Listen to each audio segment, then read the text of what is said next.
خوش آمدید به برنامه و تشکر که دعوت ما رو پذیرفتید. خب امروز در دوشنبه نشستی صاحب کاران تاجیکستان و ازبکستان ادامه دارد و در دوران حکمرانی شوکت میرزیویف ازبکستان تلاش دارد که رابطه های کنده شده اقتصادی را میان کشورهای همسایه از جمله تاجیکستان برقرار کند و تاجیکستان هم در نوبت خود بنابر منفعت های سیاسی همه گونه شرط و شرایط ازبکستان را میپذیرد، هرچند گاهی به ضرر استحصال کنندگان داخلی نیز هست. از نگاه شما این گونه مناسبت‌ها تا کدام اندازه دیر دوام میکند و به منفعت هر دو کشور است؟ به نظر من این روابط بردوام خواهد بود، چون شوکت میرزیویف سیاست بسیار پراگماتیک را انتخاب کرد. فرق او از اسلام کریموف این است که منافع سیاسی خود را به پیش نمیگذارد. برعکس او کوشش میکند که ازبکستان از نگاه اقتصادی پیش برود.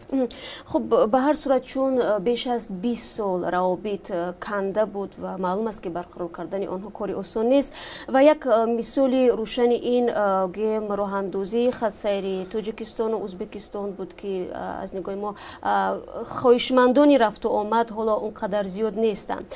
فکر میکنید مشکل در چی هست و چگونه میتوان این مشکلی ها را حل کرد؟ یعنی استراتژی را درست باید انتخاب کنند. مثلا البته روابط هواپیما را آغاز کردند، ولی این بین تاشکند و دوشنبه شد، نه بین تاشکند و سمرقند یا بخارا که در اونجا مردم تاجیک زبان، فارس زبان ها زیاد هستند، بلکه با تاشکند روابط را درست کردن که این البته از نگاه اقتصادی درست نبود به نظر من. یعنی البته پیشروی می شود، روابط این دو کشور خوب می شود، حتی در آینده امکان است مثلا روابط را ویزا را لغو کنند.